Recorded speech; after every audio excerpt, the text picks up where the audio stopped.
સમાચાર સવારમાં આપનું સ્વાગત છે। તાજના તાજા અને મહત્વપૂર્ણ સમાચારો પર એક નજર કરીએ તે પહેલા ચેનલને સબસ્ક્રાઇબ કરી લો।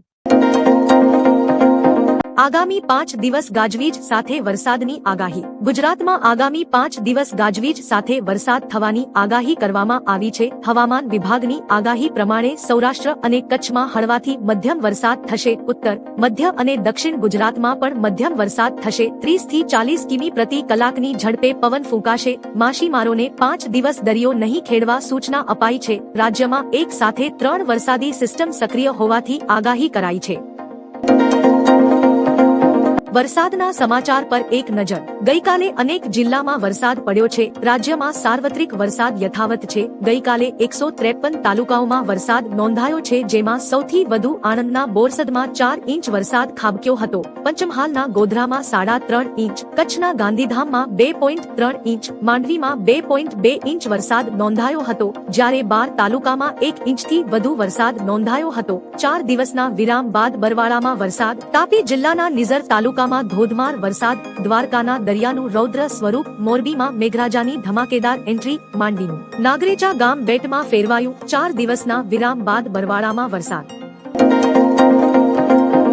જામનગરને સિલિકોન વેલી બનાવશે રિલાયન્સ તેના જામનગર એનર્જી કોમ્પ્લેક્સનો ઉપયોગ નવી ઉર્જા અને એઆઈ માટે કરી રહી છે। કંપની અહીં 1 ગીગાવોટ ડેટા સેન્ટર ક્ષમતા બનાવવાની યોજના બનાવી રહી છે, જે એનવીડિયાની નવીનતમ બ્લેકવેલ ચિપ્સથી સજ્જ હશે, જેનાથી જામનગર આઈટી હબ બનશે। આ સાથે નોકરીની બહોળી તકો જામનગરમાં ઊભી થશે। આજે ભારત બંધ। 25 કરોડ કર્મચારીઓ રસ્તા પર ઉતરશે। બુધવારે મોટા પાયે ભારત બંધની તૈયારીઓ ચાલી રહી છે। બેન્કિંગ, વીમા અને પોસ્ટલ સેવાઓ સહિત વિવિધ ક્ષેત્રોના 25 કરોડથી વધુ કર્મચારીઓ હડતાળમાં ભાગ લઈ શકે છે। 10 કેન્દ્રીય ટ્રેડ યુનિયનો દ્વારા આ હડતાળનું એલાન આપવામાં આવ્યું છે। સરકારની મજૂર વિરોધી, ખેડૂત વિરોધી અને રાષ્ટ્ર વિરોધી કોર્પોરેટ સહાય નીતિઓના વિરોધમાં આ ભારત બંધનું એલાન આપવામાં આવ્યું છે। ભારતમાં પ્રથમ ઓનલાઈન વસ્તી ગણતરી થશે। દેશમાં 2027માં યોજાનારી 16મી વસ્તી ગણતરી અને જાતિગત ગણતરી પ્રથમ વખત ઓનલાઈન થશે। આ માટે વિશેષ વેબ પોર્ટલ શરૂ કરાશે, જ્યાં નાગરિકો પોતાની માહિતી જાતે ભરી શકશે। આ ડિજિટલ પદ્ધતિથી પરિણામો માત્ર 9 મહિનામાં ડિસેમ્બર 2027 સુધીમાં પ્રાપ્ત થશે, જ્યારે અગાઉ તેમાં 18 મહિના લાગતા હતા। આનાથી ડેટા સંગ્રહ અને વિશ્લેષણ વધુ કાર્યક્ષમ બનશે। 34 ડેમ હાઈ એલર્ટ, 20 એલર્ટ અને 19 માટે વોર્નિંગ। રાજ્યમાં ભારે વરસાદના કારણે ડેમના જળસ્તરમાં સતત વધારો થઈ રહ્યો છે। જો રાજ્યમાં નોંધાયેલા વરસાદની વાત કરીએ તો 42 તાલુકામાં સરેરાશ 40 ઇંચ સુધી, 15 તાલુકામાં 80 ઇંચ સુધી, જ્યારે 126 તાલુકાઓમાં સરેરાશ 10 થી 20 ઇંચ સુધી વરસાદ વરસ્યો છે। હાલ રાજ્યના 34 ડેમ હાઈ એલર્ટ, 20 એલર્ટ અને 19 વોર્નિંગ પર મૂકવામાં આવ્યા છે। અમદાવાદના કમિજલા ગામે ઝડપાયો નકલી ડોક્ટર। અમદાવાદના નળ સરોવર કમિજલા ગામેથી ઝડપાયો નકલી ડોક્ટર ઝડપાયો હતો। ગ્રામ્ય એસઓજી એ ડિગ્રી વગરના તબીબને ઝડપી પાડ્યો છે। નામદેવ જીડિયા કૃષ્ણા નામનું ક્લિનિક ચલાવતો હતો। દર્દીઓને એલોપેથીની દવા ગેરકાયદે આપતો હતો। ક્લિનિકમાંથી દવાઓ અને અન્ય સાધનો જપ્ત કરવામાં આવ્યા હતા। કુલ 29,000ની કિંમતનો મુદ્દામાલ જપ્ત કર્યો છે। પોલીસે ગુનો નોંધી આગળ કાર્યવાહી હાથ ધરી છે। તુર્કીશ કંપનીને દિલ્હી હાઈકોર્ટે આપ્યો ઝટકો। તુર્કીશ ગ્રાઉન્ડ હેન્ડલિંગ અને કાર્ગો સર્વિસ કંપની સેલેબી એવિએશનની અરજી દિલ્હી હાઈકોર્ટે 7 જુલાઈના રોજ ફગાવી દીધી છે। કેન્દ્ર સરકારે સુરક્ષાના કારણોસર કંપનીની સુરક્ષા મંજૂરી રદ કરી હતી। સેલેબી એવિએશન ભારતના 9 મોટા એરપોર્ટ પર ગ્રાઉન્ડ હેન્ડલિંગ અને કાર્ગો સેવાઓ પૂરી પાડતી હતી। કંપની દર વર્ષે લગભગ 58,000 ફ્લાઇટ્સ અને 5.4 લાખ ટન કાર્ગોનું સંચાલન કરતી હતી। હવે નહીં કરી શકે।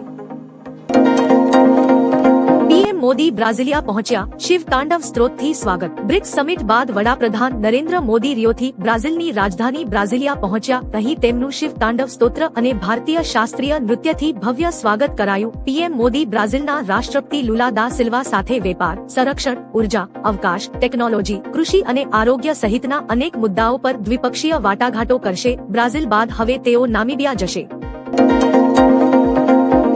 તહવ તહવ્વુર રાણાની કબૂલાત, કહ્યું પાકિસ્તાની આર્મી એજન્ટ હતો। 26/11ના મુંબઈ હુમલા સમયે આતંકવાદી તહવ્વુર રાણા મુંબઈમાં હાજર હતો તેવી તેણે એનઆઈએ ઉપરમાં કબૂલાત કરી છે। મીડિયા રિપોર્ટ મુજબ રાણાએ સ્વીકાર્યું છે કે તે પાકિસ્તાની સેનાનો એજન્ટ છે। તેણે ડેવિડ કોલમેન હેડલી સાથે લશ્કર-એ તૈબાના અનેક ટ્રેનિંગ સેશનમાં ભાગ લીધો હોવાનું પણ જણાવ્યું। રાણા હાલ એનઆઈએ કસ્ટડીમાં છે અને મુંબઈ પોલીસ ક્રાઇમ બ્રાન્ચ તેને રિમાન્ડ પર લેવાની તૈયારી કરી રહી છે।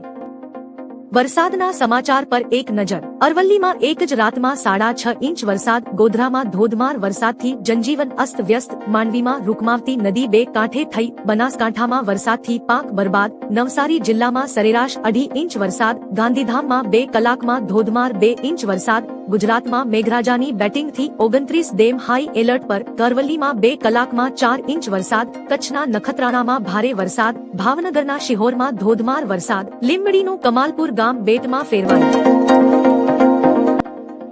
હજુ 5 દિવસ સાર્વત્રિક વરસાદની આગાહી। ભારતીય હવામાન વિભાગ દ્વારા આગામી 5 દિવસ સાર્વત્રિક વરસાદની આગાહી કરવામાં આવી છે। આગામી 24 કલાક ઉત્તર, મધ્ય અને દક્ષિણ ગુજરાતમાં હળવાથી મધ્યમ વરસાદની શક્યતા છે।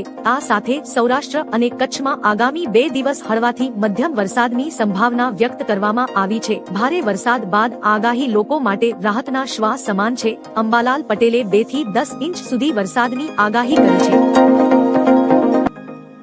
પીએમ મોદીએ બ્રિક્સમાં કહ્યું પહેલગામ આતંકી હુમલો એ માનવતા પર હુમલો। બ્રાઝિલમાં આયોજિત 17મા બ્રિક્સ સંમેલનમાં સભ્ય દેશોએ 31 પાના અને 126 મુદ્દાનું સંયુક્ત ઘોષણાપત્ર બહાર પાડ્યું હતું, જેમાં પહેલગામ આતંકવાદી હુમલો અને ઈરાન પર ઇઝરાયેલી હુમલાની નિંદા કરવામાં આવી હતી। પીએમ મોદીએ આ સમિટમાં કહ્યું હતું કે પહેલગામ આતંકવાદી હુમલો માત્ર ભારત પર જ નહીં પરંતુ સમગ્ર માનવતા પર હુમલો છે। આતંકવાદની નિંદા આપણો સિદ્ધાંત હોવો જોઈએ, સુવિધા નહીં।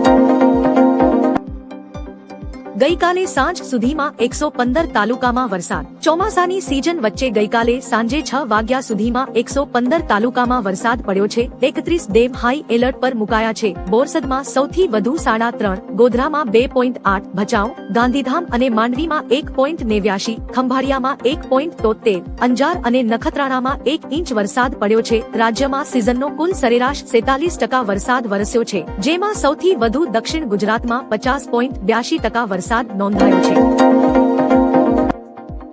ટોલ ટેક્સમાં 50% સુધીનો ઘટાડો। નેશનલ હાઈવે પર ટોલ ટેક્સમાં 50% સુધીનો ઘટાડો કરાયો છે। આ ઘટાડો એવા હાઈવે પર કરાયો છે જ્યાં પુલ, ટનલ, ફ્લાય ઓવર અથવા એલિવેટેડ સ્ટ્રેચ બનાવાયા છે। અગાઉના નિયમો હેઠળ નેશનલ હાઈવે પર ખાસ માળખાગત સુવિધાઓ માટે સામાન્ય ટોલ ફી કરતા 10 ગણી વધુ રકમ વસૂલવામાં આવતી હતી, જેથી માળખાગત સુવિધાઓનો ખર્ચ આવરી શકાય। હવે નવા નિયમો હેઠળ તેમાં 50% ઘટાડો થયો છે, જેના કારણે ઓછો ટોલ ટેક્સ ચૂકવવો પડશે। ભારતમાં ગરીબી ઘટી અને સમાનતા વધી, વિશ્વમાં ચોથો નંબર। વિશ્વ બેંકના ગિની ઇન્ડેક્સ રિપોર્ટ મુજબ ભારતમાં ગરીબી દર 16.2% થી ઘટીને 2.3% થયો છે। 2011 થી અત્યાર સુધીમાં 17 કરોડ લોકો ગરીબીમાંથી બહાર આવ્યા છે। ભારત હવે વિશ્વનો ચોથો સૌથી સમાન સમાજ બન્યો છે, જ્યાં આવકનું વિતરણ પહેલા કરતા વધુ સમાન રીતે થાય છે। 25.5ના ગિની ઇન્ડેક્સ સ્કોર સાથે ભારત ચીન, યુએસ અને G7 અને G20 દેશો કરતા વધુ સારો દેખાવ કરે છે। અમરનાથ યાત્રામાં 4 દિવસમાં 50,000 થી વધુ દર્શનાર્થીઓ। અમરનાથ યાત્રાના પ્રારંભિક 4 દિવસમાં જ 50,000 થી વધુ શ્રદ્ધાળુઓએ પવિત્ર ગુફામાં હિમ શિવલિંગના દર્શન કર્યા છે। 3 જુલાઈથી શરૂ થયેલી આ યાત્રાના ચોથા દિવસે 21,500 યાત્રાળુઓ દર્શનાર્થે પહોંચ્યા હતા। રવિવારે 7,500 યાત્રીઓનો 5મો જથ્થો જમ્મુથી રવાના થયો। 38 દિવસ ચાલનારી આ યાત્રા 9 ઓગસ્ટે રક્ષાબંધનના દિવસે સમાપ્ત થશે અને અત્યાર સુધીમાં 3.5 લાખથી વધુ ભક્તોએ રજીસ્ટ્રેશન કરાવ્યું છે। યુએઈએ ભારતીયોને આપી ખુશખબરી। યુએઈ સરકારે નોમિનેશન પર આધારિત એક નવા પ્રકારનો ગોલ્ડન વિઝા રજૂ કર્યો છે। અત્યાર સુધી ભારતીયોને દુબઈનો ગોલ્ડન વિઝા મેળવવા ઓછામાં ઓછી ₹4.67 કરોડની મિલકત ખરીદવી પડતી હતી અથવા દેશમાં વ્યવસાયમાં મોટી રકમનું રોકાણ કરવું પડતું। હવે ભારતીયો લગભગ ₹23.30 લાખની ફી ચૂકવી યુએઈમાં આજીવન ગોલ્ડન વિઝા મેળવી શકે છે। આ વિઝા ટેસ્ટના પ્રથમ તબક્કા માટે ભારત અને બાંગ્લાદેશની પસંદગી કરવામાં